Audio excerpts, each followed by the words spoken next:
Hey everyone, welcome to another episode of Unboxing with Brit with Rampant Wolf Games. Today, we're taking a look at Madara by Succubus Publishing. This highly anticipated game is a cooperative choose-your-own-adventure miniature board game. Set in an ultra-modern fantasy world and with over 90 hours of gameplay, this fully narrative-driven adventure is bound to be an immersive experience. Let's take a look inside.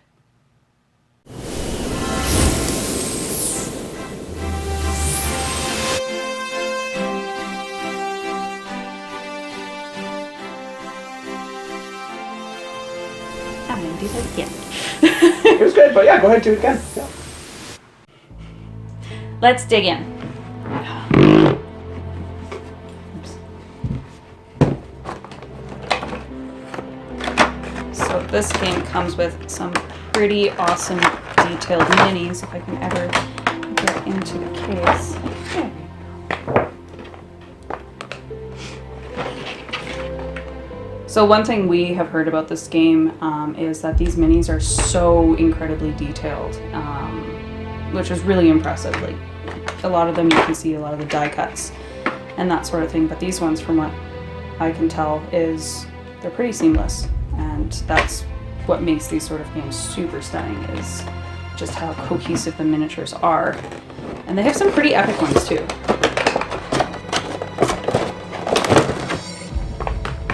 So these are some of, I would imagine, are some of the bosses or things that we'll need to encounter along the way that are probably going to be quite scary, quite not fun to deal with if any games like this are any precursor to that. But the one thing this game has that is really, really amazing, so this is our handy dandy rule book. That's very, very in-depth because it's coiled rather than just stapled together. But this is the adventure book, where it's, as we've mentioned, that this is a choose-your-own-adventure. So this literally tells you all the scenarios.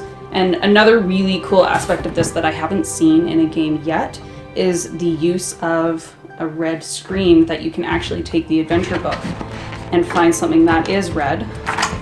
And you can't read it until you put something over top of it. So there's a surprise for you as to how things are going to be managed. And this is really going to be an epic game, and we can't wait to dig in. So in this one you have, of course, your normal adventurers. Oh look, there's more books. And this is another situation where I cannot open anything plastic.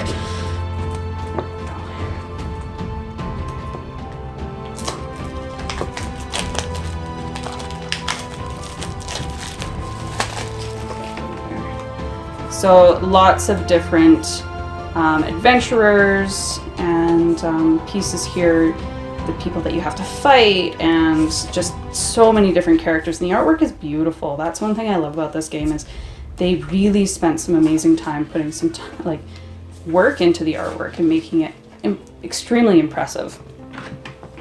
And I'm just going to pull these out, but the sheer amount of cards that are in here, based on different components and your weapons and armor, and even smaller cards, hidden card decks. So I'm not opening this today. No, not happening. But there's so many components to this, and then of course something used to identify your different monsters, dice for your luck portion of this game, and just chance, really, not necessarily luck. More games, or bags I should say, more hidden card decks. And then your map pieces, so that it's a completely, this board changes, I'm pretty sure you can build your own story to this as well once you're done the main campaign. Not that you're going to be done the main campaign anytime soon, as there's 90 hours of gameplay in here, which is pretty amazing. And then 3 more books.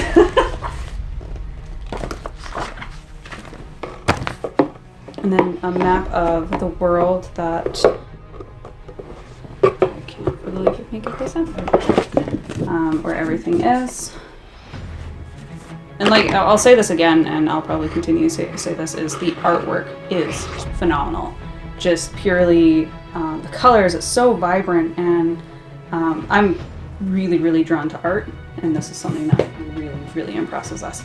And the greatest thing I think about this game is they're Canadian. Like, the publishers are Canadian, so it's a little bit of a touch of home, and, you know, there's that familiarity between the people that made this, and they come from where we come from. I'm just gonna flip the box here.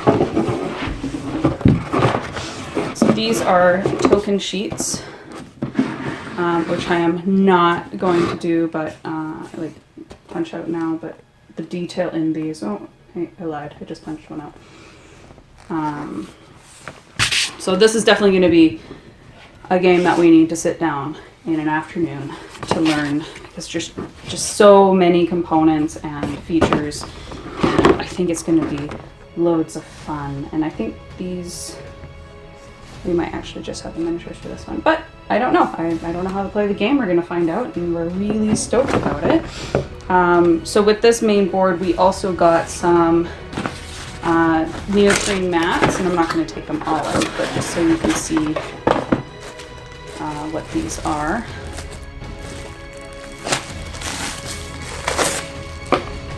So player mats.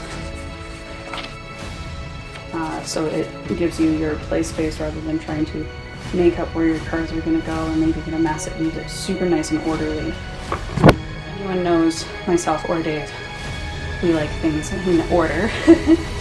And of course, stay sexy, people. And these are yet more miniatures and other components like cards, standee bases, and some more miniatures. And we'll take a closer look here in a little bit too about the closer detail to these miniatures, but just the sheer scope of this game, it's going to be pretty phenomenal to try it. And yeah, so just in a slight little overview, that is Madara. Once again, I'm Britt, and thanks for watching this episode of Unboxing with Britt. Don't forget to subscribe. And remember, the rules are just a suggestion. Play the game how you want to play it. Tune in next week for the unboxing of City of Kings, designed by Frank West.